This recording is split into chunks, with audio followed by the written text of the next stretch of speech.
Hello guys, welcome back to Audible Odyssey. So let's step into a world of immersive storytelling where gripping tales of mystery, horror and adventure come to life. Each narration is crafted to pull you into the heart of the story, creating an unforgettable audio experience. From spine-tingling horrors to timeless classics, Audible Odyssey Adventures is your gateway to thrilling journeys beyond imagination. Subscribe now, and let the stories take you to places you've never dreamed of. Audible Odyssey presents. My name is David O'Driscoll. All I know is journalism. Ever since I created my own school newspaper at the age of 12, all I've wanted to do is find out about all of the interesting things in life, and tell people about them. Some people have a particular disdain for individuals in my line of work, and I can't say I blame them. Most of my colleagues only care about shock value and clickbait. They'll do anything and say anything to create a good story. It's no wonder that journalism is a dying art. And it is an art. It's about shining a light on the humanity in a story or uncovering the truth for all to see, not to make a quick buck. I've done a lot in my career so far to make myself proud. I've reunited distraught mothers and fathers with their long-lost children. I've uncovered corruption in local officials, and numerous other stories. I feel proud to do this job. I'm not sure I can say the same for many of the others I work with. However, as my bank balance would show, these kinds of stories just don't sell newspapers, or drive traffic to our website in this new world. These days, the most popular stories and articles thrive on speculation and gossip. As the old saying goes, never let the truth get in the way of a good story. Unfortunately, there's not much room in this industry for someone like me anymore. Print media is a dying industry, and it's all about driving as much traffic as possible through sensationalist or shocking stories. When I spoke to my editor a few days ago, he let me know that he was going to have to let some of us go soon. The paper wasn't making as much money, and he had to trim the fat, as he so delicately put it. He said that when it came to him making the decision, he had to go with the staff members who were generating the most traffic and interest. He didn't outright tell me, but I knew that I was towards the bottom of that list as it stood. I've just got a mortgage with my wife. It really isn't a good time for me to lose my job right about now. Times are tight as it is, and losing my position at the paper would be the final nail in the coffin. Luckily, we don't have any kids at the moment, but we were planning to try soon. Looks like that idea is out of the window while I have this hanging over me. I haven't told my wife yet about the troubles at work. She's a nurse. She has enough stress in her life at the moment. As I woke up in bed this morning with the first ray of light pouring through the curtains, I looked over at the other side of the bed. Empty. My wife was on the night shift at the moment, and we weren't seeing too much of each other. I'd be gone by the time she got back from work, and the only quality time we had together when she was on night shift was for a few hours in the evening. We'd grab a bite to eat and watch a show or two together, but then it'd be time for me to go to bed and her to go to work. I won't lie, it was tough. But she loved her job, just as much as I love mine. I was sitting on the edge of the bed, waiting for the cobwebs of sleep to blow away like usual.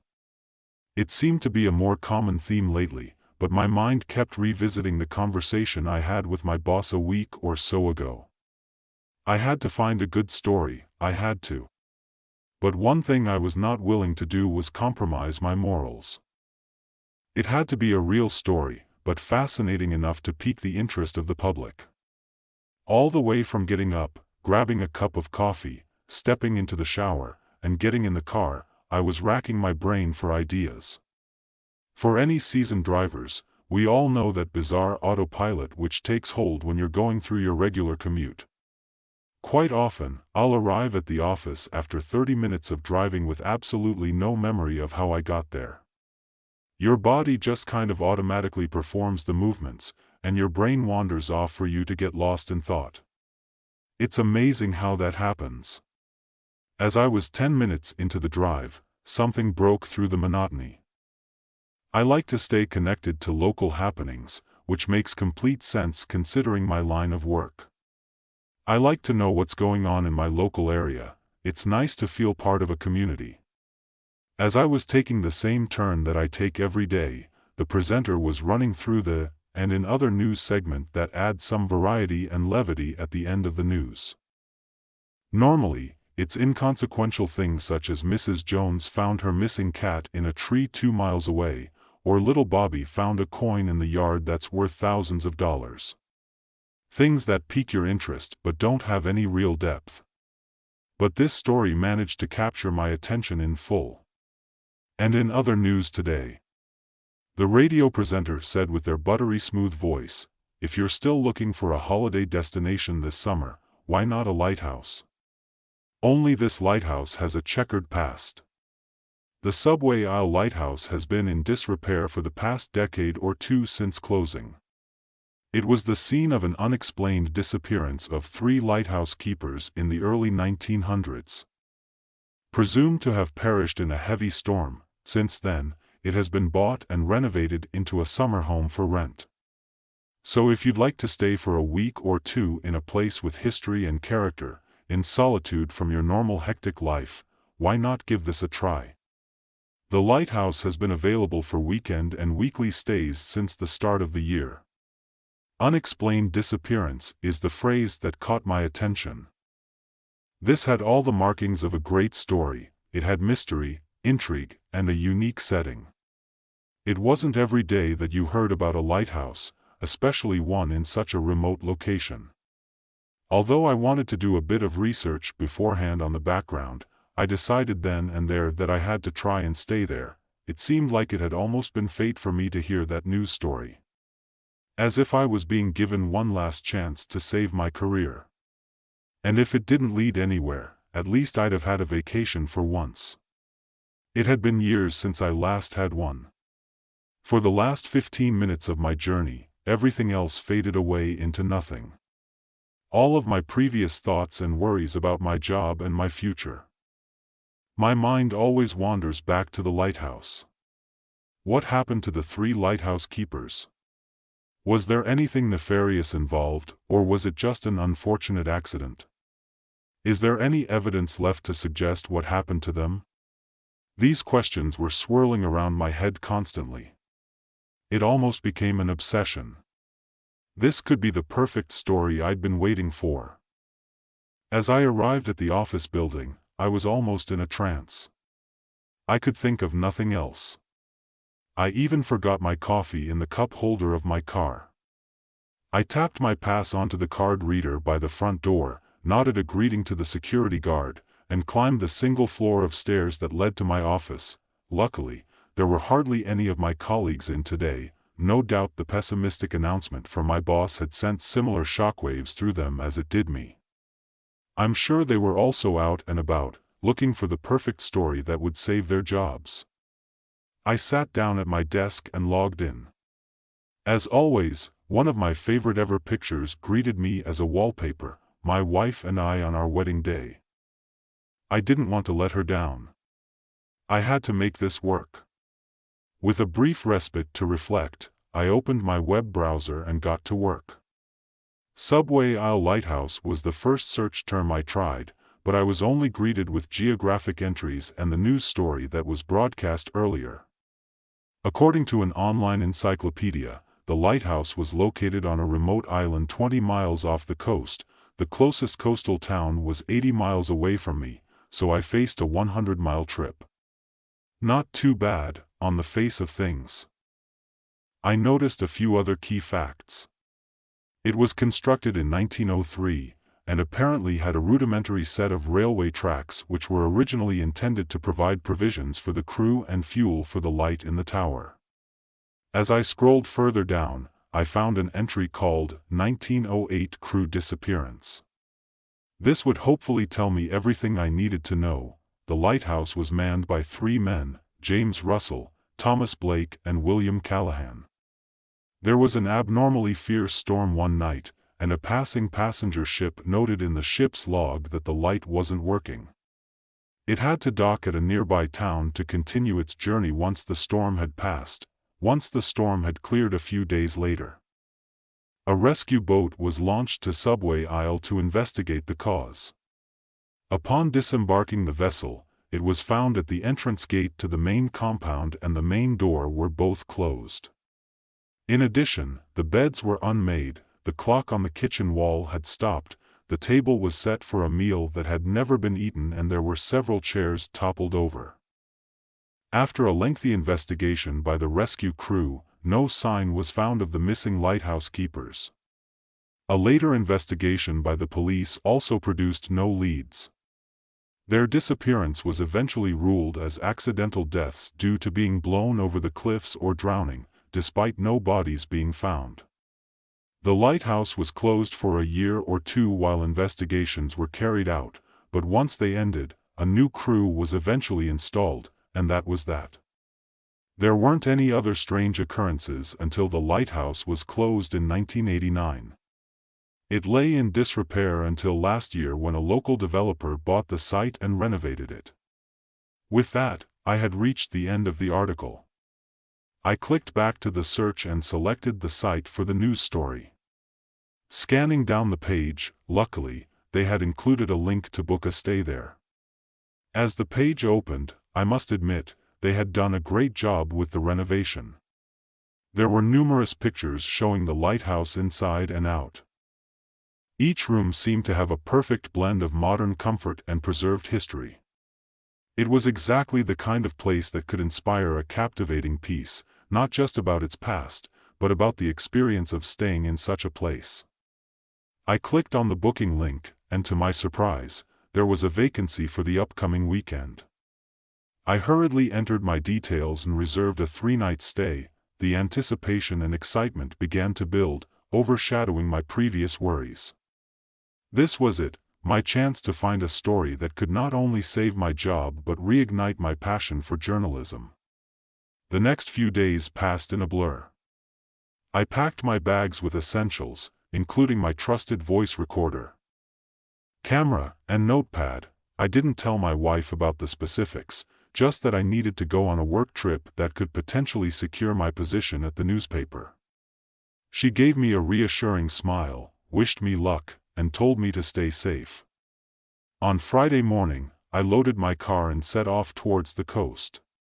The drive was serene, the countryside rolling by in lush greens and blues, a stark contrast to the urban monotony of my daily commute.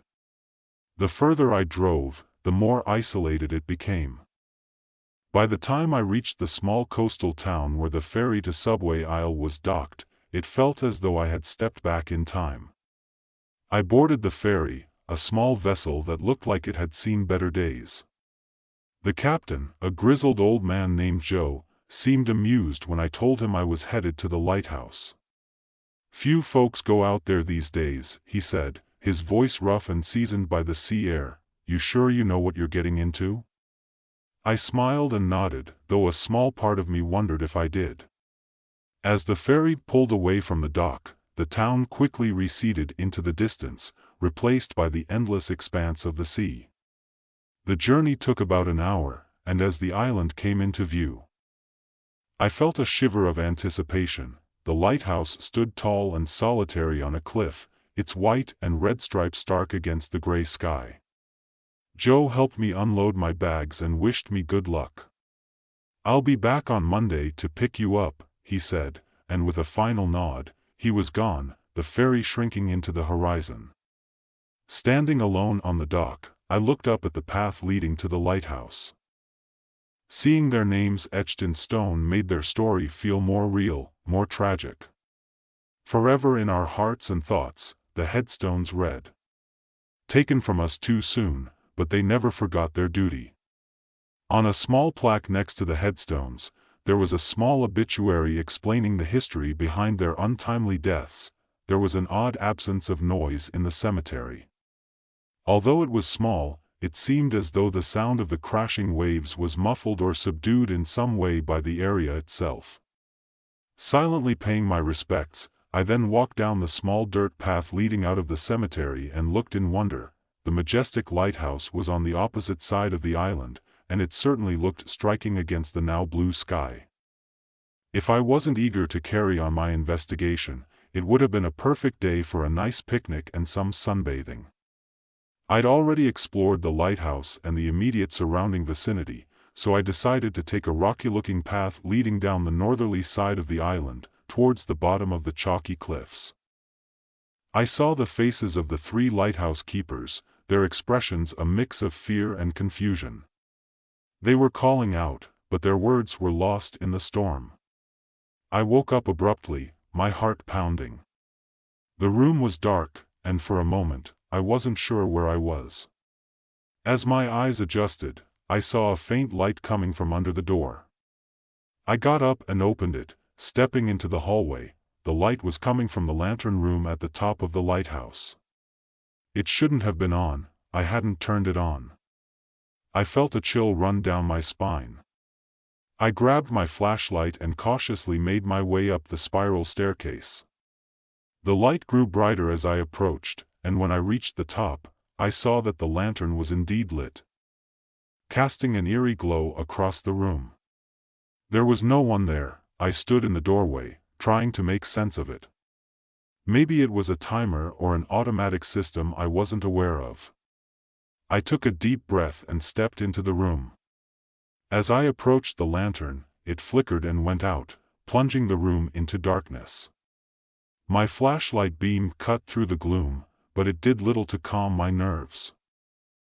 I heard a faint whisper, barely audible over the sound of the wind. I spun around, but there was no one there. The whisper grew louder, more insistent.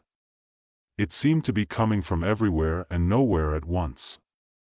I backed out of the room and hurried down the stairs, my heart racing. My mind playing tricks, I breathed heavily. Back in the safety of my bedroom, I tried to rationalize what had happened. Maybe it was just my mind playing tricks on me, the result of stress and fatigue. I forced myself to lie down and eventually fell into a restless sleep. The next morning, I woke up feeling groggy and unsettled. Sticking with the plan I made yesterday, I decided to spend the day exploring the island, hoping that the fresh air and exercise would clear my head. I followed the old railway tracks that wound through the island, leading to various outbuildings and storage sheds. Most were empty, filled with nothing but dust and dirt. I found a small cemetery tucked away in a secluded corner of the island.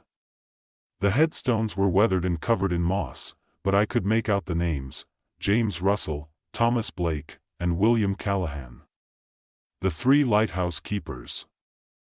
Seeing their names etched in stone made their story feel more real, more tragic. Forever in our hearts and thoughts, the headstones read. Taken from us too soon, but they never forgot their duty. On a small plaque next to the headstones, there was a small obituary explaining the history behind their untimely deaths. There was an odd absence of noise in the cemetery. Although it was small, it seemed as though the sound of the crashing waves was muffled or subdued in some way by the area itself.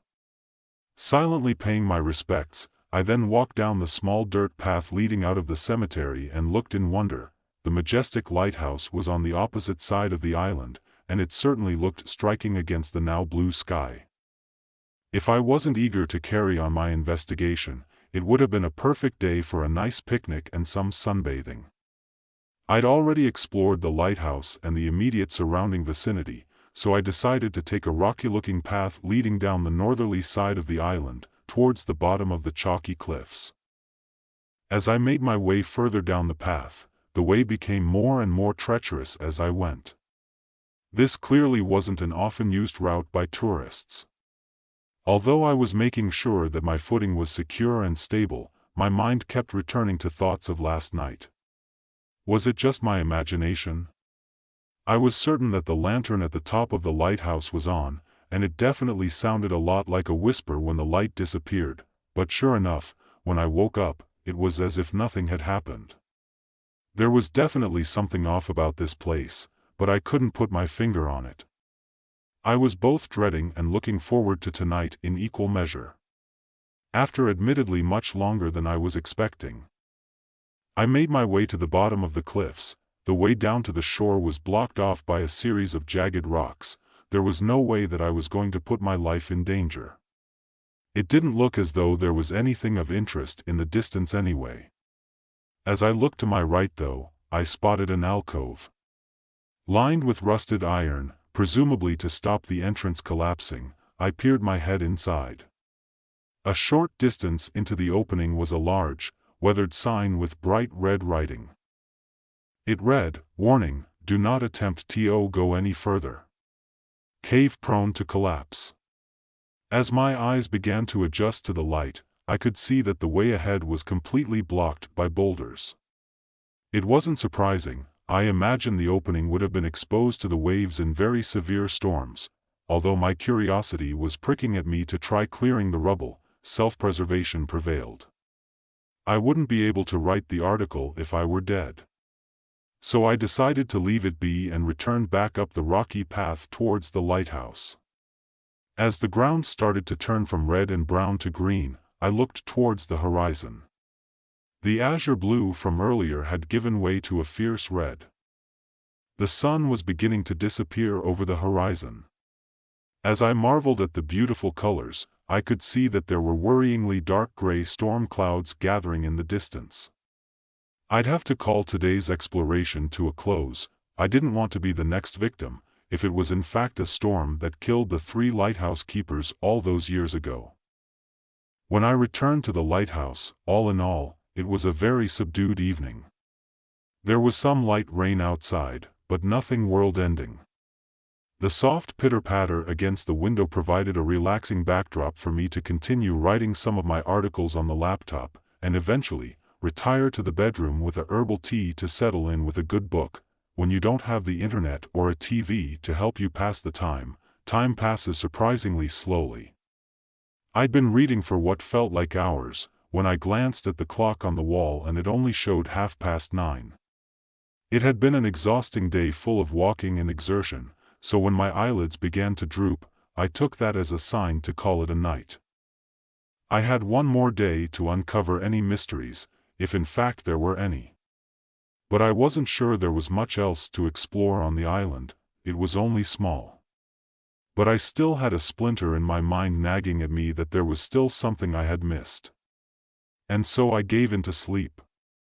I awoke to a crescendo of noise and light. Although I was relatively insulated and protected in the bedroom, I could still see bright flashes of white light exploding from underneath the door. The sea was crashing loudly against the rocks, accompanied by the deep, guttural rumbling of a thunderstorm.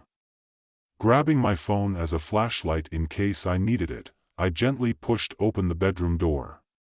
The display on my phone was reading 1:43 a.m. As each flash illuminated the living quarters below the tower, I could see that something was amiss. Gone were the modern comforts and fittings from the refurbishment. Instead, it felt like I had gone back in time. The stylish dining table had been replaced by a rustic, splintered construction, and the comfortable seats were now basic wooden chairs. An earthy scent filled my nostrils. As I shone my flashlight onto the table, I could see 3 bowls of stew sitting on the table, with loaves of bread and old-fashioned cutlery. My mouth hung open in astonishment. Is this a dream? I tried pinching myself, but nothing happened. This had to be real. I felt like I had gone back in time 100 years. I rushed up the spiral staircase leading to the lantern room at the top. This time, unlike last night, the lantern wasn't on. But it was easy to find my way around due to the cacophony of light and sound all around me from the storm. Looking out of the windows surrounding the tower, all I could see was an explosion of froth, foam, and sea spray. Judging by the sound, the waves were battering the island with all their might. My eyes began to be drawn, however, to 3 silhouettes standing at the top of the cliff overlooking the ocean. My breath caught in my throat as I peered closer, trying to make out more details in the fleeting light provided by the storm's violent flashes. The figures stood motionless, their forms almost blending into the rugged landscape. They seemed to be looking directly at me, though I couldn't see their faces clearly. Although I couldn't make out their facial features, with each flash of light. I could see more details. Old-fashioned oilskin coats adorned their rugged bodies, and wiry beards hung heavily from their faces. I knew in my heart that they were the ghosts of James Russell, Thomas Blake, and William Callahan, the doomed lighthouse keepers that disappeared all those years ago. Strangely, I didn't feel scared looking at them. They exuded a profound sadness, almost melancholic. I didn't want to head outside of the lighthouse due to the ferocity of the raging storm outside, but instead, I continued watching in amazement from the tower. What do they want from me? Why are they here? I whispered to myself, my voice swallowed by the storm. The figures continued to stare up at me, motionless and silent. Then, almost in unison, they raised their arms and pointed down the cliffside. Their movements were slow, deliberate, as if they were showing me the way. After a brief moment, they dropped their arms back down to their sides and began to march slowly along the cliff edge and down the path. The last thing I saw of them was their oilskin hats passing behind the cliff top and below. Although the pull of curiosity was almost irresistible, my brain overruled my heart. I'd be taking my life into my own hands if I were to traverse down that path in such a fierce storm. I didn't get a wink of sleep for the rest of the night. I stayed huddled at the top of the lighthouse, every minute wishing for the storm to pass and morning to break. After what seemed like an eternity, the first light of dawn began to creep over the horizon. The storm finally abated. Utterly exhausted but driven by an insatiable curiosity, I decided to follow the path the ghosts had taken without even having anything to eat. As I traveled back down the spiral staircase into the living quarters, everything was now back to the way it was. There was no food on the table now, nor any of the splintered furniture. In their place were the rustic yet modern fixtures and fittings from the refurbishment. I still had no idea whether last night was just a dream. I just had to find out one way or the other. I donned a raincoat and made my way out of the lighthouse. There was still a light drizzle in the air, but the storm had definitely passed. I could see the sun start to break through the clouds in the distance. The island was eerily quiet, the only sound being the distant, calming rush of waves. My feet felt heavy on the damp ground as I carefully made my way down the cliffside path the haunting figures had pointed to. The storm had left the path muddy and treacherous. Each step required caution to avoid slipping on the wet rocks. Despite the difficulty, I felt a strange sense of purpose, as if the spirits of the lighthouse keepers were guiding my steps. As I gingerly approached the alcove again, I immediately spotted that there was something different. The sign and the boulders blocking the way had now disappeared into thin air, leaving a dark pathway into the bowels of the cave. I knew I was taking my life into my own hands, but somehow I knew that I would be kept safe. I could sense the presence of the lighthouse keepers in the air, almost familiar yet protective. Taking a deep breath, I ducked into the alcove once more. The air was damp and musty, the scent of sea salt mingling with the earth. The pathway narrowed considerably not far into the cave, eventually revealing a tight gap just wide enough to squeeze through. The passage beyond was dark and cramped, but I pressed on, my curiosity outweighing my fear. After what felt like an eternity of crawling through the narrow tunnel, it finally opened up into a small chamber. The air was thick and stale, and the only sound was the faint drip of water from the ceiling. My flashlight swept across the room, revealing old wooden crates and rusted tools scattered about. There was also a collection of oil lanterns, long since rendered useless. But what caught my eye was a row of shelves on the far wall, lined with old, weathered logbooks. I approached the shelves in trepidation. The logbooks were covered in dust and cobwebs, but they were remarkably well preserved. I picked up the nearest one and carefully opened it, the pages brittle and yellowed with age. The entries were written in a neat, flowing script. They chronicled the daily lives of the lighthouse keepers, detailing their routines, the weather, and the ships they saw passing by. As I flipped through the pages, I found the logbook belonging to James Russell. His entries were filled with observations about the sea, the weather, and the occasional personal note about his fellow keepers. Then, to my amazement, I found some entries about the fateful night of the storm in 1908. The logbook detailed the final days of the three keepers.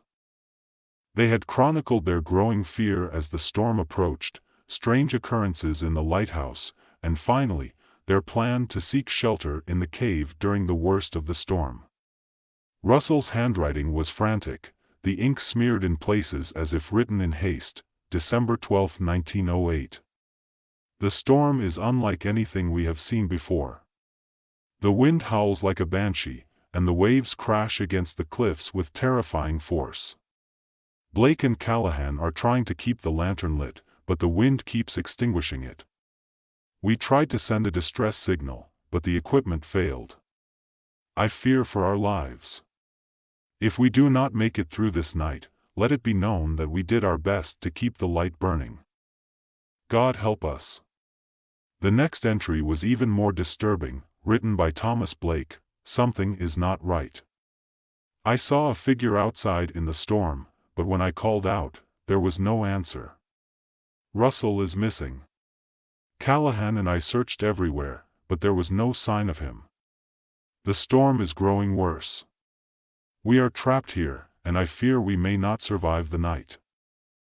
The final entry was penned by William Callahan, and it frightened me to my core. Blake is gone. One moment he was beside me, the next he vanished into the storm. I am alone now. The light has gone out, and I can hear voices calling to me from the darkness. They are not human. If anyone finds this, know that we did not abandon our post. There is something on this island, something ancient and malevolent. Pray that it does not find you. My hands trembled as I closed the logbook. The story was far more sinister than I had imagined. The disappearances were not just a tragic accident, there was something malevolent at work on this island. The spirits of the lighthouse keepers had tried to show me the truth. To warn me. I knew I had to get back to the mainland and share what I had found. This story was more than just a mystery, it was a revelation. As I carefully made my way back through the tunnel and up the cliffside path, I felt a sense of urgency. The storm had passed, but the darkness that had claimed the lighthouse keepers was still out there. Back at the lighthouse, I packed my things quickly, pausing only to take a few final photographs and jot down some last notes. The ferry wasn't due until the next day, but I couldn't stay here any longer. I knew that I had one more night to stay here, but in my soul, I felt as though the entity mentioned by the lighthouse keepers would make an appearance tonight. Don't ask me how I knew, but I felt more than anything that if I stayed one more night, I would meet the same fate as the doomed keepers. I made my way to the dock, hoping to flag down a passing boat or find some other way off the island. Luckily, I managed to flag down a passing fishing boat and make my way to the mainland. I sat in a hushed and reflective silence as we traversed the water. I think I was still in shock from the events of the past few days. I drove home like a madman, although my stomach was growling at me in hunger. I had to finish my article while it was fresh in my mind. But almost more importantly than that, I had to make sure that no one else could be a victim to the entity or being that the lighthouse keepers spoke about. When I finally arrived back home, I wrote furiously, pouring everything I had into the story. I recounted the history of the lighthouse, the tragic disappearances, and the chilling entries in the logbooks. I included my own experiences, the eerie events of the nights I spent there, and the ghosts that had guided me to the truth. I knew that this would be viewed with skepticism, but it was the truth. It's always been about the truth. I worked into the night. I was determined that I had to tell their story. By hell or high water, this would be the best article I'd ever written. Back at the newspaper office the following morning, my editor was stunned by the depth and detail of my story. It was published as a special feature, and the response was overwhelming. The public was captivated by the mystery of the subway aisle lighthouse. And I was hailed for my investigative skills. There were still many comments expressing disbelief, but I knew this was real. Whether they believed me or not was up to them.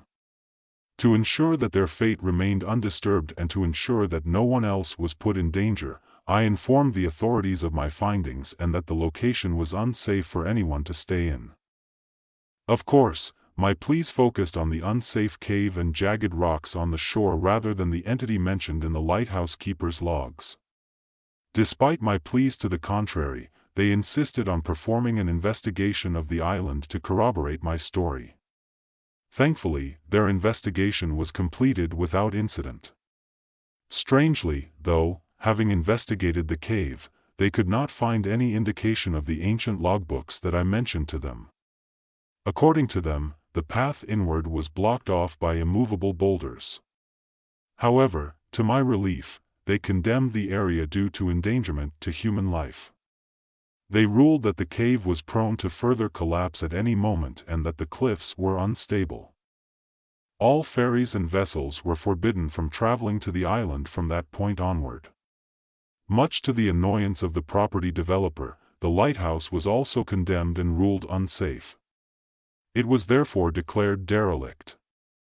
I'm sure that the developer was given a tidy sum from their insurance, but they were no doubt cursing my name. But I didn't care.